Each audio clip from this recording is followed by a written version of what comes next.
નમસ્કાર, આપ જોઈ રહ્યા છો નેશન પ્લસ ન્યૂઝ. હું છું આપની સાથે હેતલ ભગત. વડોદરા નગર પ્રાથમિક શિક્ષણ સમિતિ દ્વારા સયાજીબાગ ખાતે 3 દિવસીય બાળમેળાનું આયોજન કરવામાં આવ્યું છે. વડોદરા નગર પ્રાથમિક શિક્ષણ સમિતિ દ્વારા સયાજીબાગ ખાતે 3 દિવસીય બાળમેળાનું આયોજન કરવામાં આવ્યું છે. આ બાળમેળાનો શુભારંભ શિક્ષણ સમિતિના ચેરમેન દ્વારા કેક કાપીને વિધિવત રીતે કરવામાં આવ્યો છે. બાળમેળામાં વિદ્યાર્થીઓ દ્વારા કુલ 29 જેટલા શૈક્ષણિક પ્રોજેક્ટ તૈયાર કરીને પ્રદર્શિત કરવામાં આવ્યા હતા. પ્રદર્શિત પ્રોજેક્ટોમાં વિજ્ઞાન, પર્યાવરણ, ગણિત, સામાજિક વિજ્ઞાન તેમજ નવીન વિચારધારાને પ્રતિબિંબિત અને ટ્રાફિક નિયંત્રણ કરતા વિષયોનો સમાવેશ કરવામાં આવ્યો હતો. વિદ્યાર્થીઓએ પોતાની સર્જનાત્મકતા, સમજશક્તિ અને નવીનતા દ્વારા મુલાકાતીઓનું ધ્યાન આકર્ષ્યું હતું. મેળાના ઉદઘાટન પ્રસંગે નગર પ્રાથમિક શિક્ષણ સમિતિના અધિકારીઓ, શિક્ષકો તથા શાળા સંચાલકો હાજર રહ્યા હતા.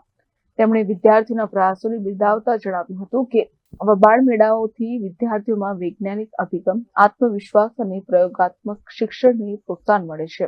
વડોદરા મહાનગરપાલિકા સંચાલિત નગર પ્રાથમિક શિક્ષણ સમિતિના ત્રિદિવસીય સયાજી કાર્નિવલ એટલે કે 53માં બાળમેળાની શરૂઆત આજે સયાજી ઉદ્યાન ખાતે થઈ ચૂકી છે.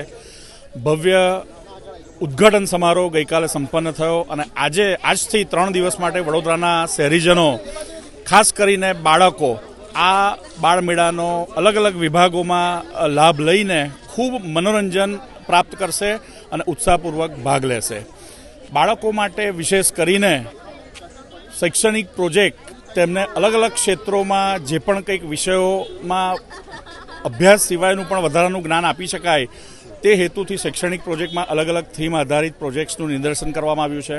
સાથે સાથે સાંસ્કૃતિક વિભાગમાં બાળકોને પરફોર્મન્સ ડાન્સના જે વ્યવસ્થા હોય છે એમાં આ વખતે અલગ અલગ ભારતના ઇતિહાસ સાથે જોડાયેલી મહત્ત્વની ઘટનાઓ હોય અથવા તો કોઈક એવો જનજાગૃતિનો વ્યસન મુક્તિ કે મોબાઈલ કે ગેઝેટ્સના ઉપયોગ, સંતુલિત ઉપયોગ માટેના વિષયને લઈને જનજાગૃતિનો વિષય હોય, આ વિષયના પાસાને આવરીને નાટ્ય પ્રસ્તુતિનું પણ આયોજન થયું છે.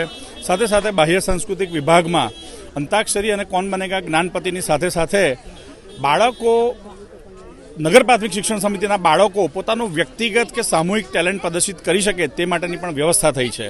અને last but not the least, બાળકો માટે અલગ અલગ ફનફેરના માધ્યમથી એ લોકોની મનપસંદ એવી બલૂન ફોડવાની, રિંગ નાખીને ઇનામો જીતવાની વગેરે અલગ અલગ રમતોનું પણ આયોજન થયું છે.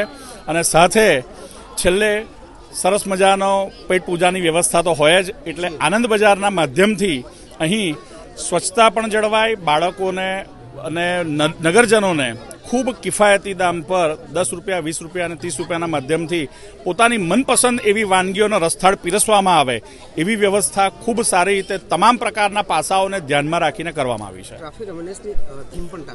જી આજે આપણે જાણીએ છીએ કે તમામ મોટા શહેરો હોય કે એ ટાયર, બી ટાયરના શહેરો હોય, તમામ જગ્યાએ અલગ અલગ પરિવારોની, વાહનોની વધતી જતી જરૂરિયાતને પરિણામે ટ્રાફિકની સમસ્યાઓ ઉદ્ભવતી હોય છે, પરંતુ દરેક સમસ્યાનું ચોક્કસ નિવારણ હોય છે અને એ નિવારણમાં ટેકનોલોજી ખૂબ મહત્ત્વનો ભાગ ભજવતી હોય છે. ત્યારે બાળકો દ્વારા ઓટોમેટિક ટ્રાફિક કંટ્રોલિંગ સિસ્ટમ એટલે કે રોબોટના માધ્યમથી સંપૂર્ણ ટ્રાફિક મોનિટરિંગ થાય અને ઇમરજન્સીવાળા વાહનોને કોઈ અવરોધ ન થાય એ પ્રકારે ઓટોમેટિક વ્યવસ્થા હોય. સાથે સાથે જે ટ્રાફિકના નિયમોનો ભંગ કરે તે લોકોને પણ દંડનીય કાર્યવાહી કરીને એક ચોક્કસ દાખલો બેસાડવા માટેની વ્યવસ્થા હોય. આ તમામ પાસાઓને આવરીને રોબોટિક એટલે કે ઓટોમેટિક ટ્રાફિક કંટ્રોલિંગ સિસ્ટમના પણ પ્રોજેક્ટનું નિદર્શન કરવામાં આવ્યું છે.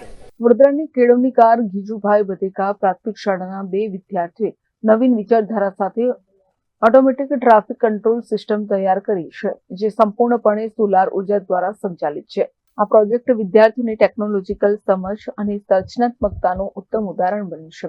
વિદ્યાર્થીઓને મધ્યપ્રદેશના ઇન્દોર શહેરમાં સ્માર્ટ ટ્રાફિક વ્યવસ્થાના વિડીયો પરથી પ્રેરણા મળી છે.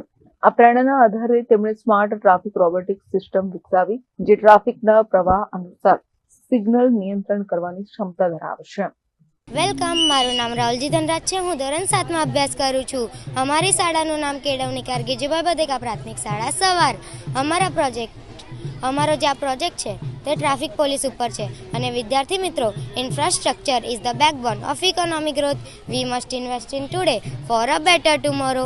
મિત્રો, આપણે સિટીવાળા એરિયામાં જે ખૂબ જ ભીડભાડ હોય છે તે આપણે ટ્રાફિક સિગ્નલ પર લાલ, પીળી અને લીલી લાઇટ તેમજ ટ્રાફિક પોલીસને પણ જોયા હશે. આ થીમ કરવા પાછળનું કારણ શું?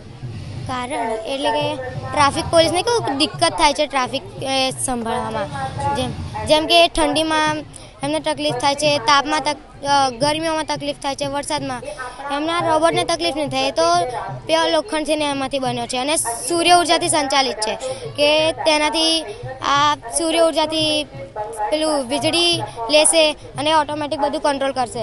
અહીંયા આઈઆર સેન્સર પણ છે કે ગાડીઓને ડિટેક્ટ કરશે અને સેન્સર લગીને ટ્રાફિક હશે તો ત્યાં ગ્રીન લાઇટ રહેશે.